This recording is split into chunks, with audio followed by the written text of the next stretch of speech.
trajo esta mañana lindo telegrama, un ansioso colibrí.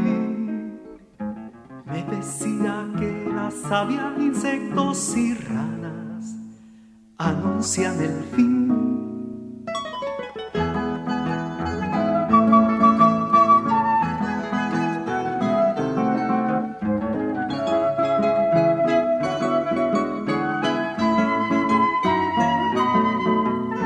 Vi por la ventana ilícitos enjambres, cual si fuera un huracán. Repartían su pancarta con gran algazara por esa vereda. Un tremor de ardillas, de alerta y vigilia, que algo está por suceder.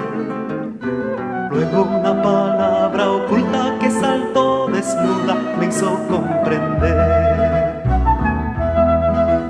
Salí, como el sol yo salí, a la plaza encendida de gentes colores gritando feliz.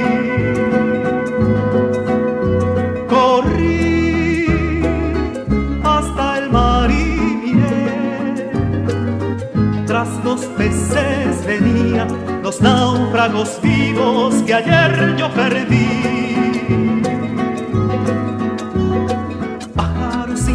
Los custodiaron fuego durante la oscuridad. Bajo el arco de sus alas se hizo luz el ansia de querer brillar. Errantes perdidos, pobres de albedrío, condenados a rumbear, abandonan el destierro, compartiendo el cielo, vuelven a volar.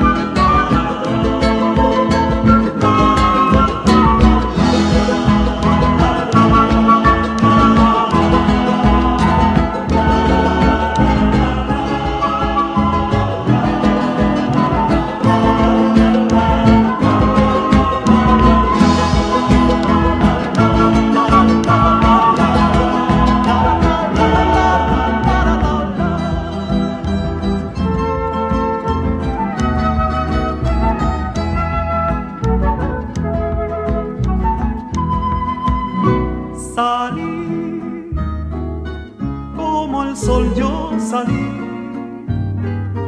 a la plaza encendida de gentes colores gritando feliz. Corrí hasta el mar y miré, tras los peces venían los náufragos vivos que ayer yo perdí. Bye.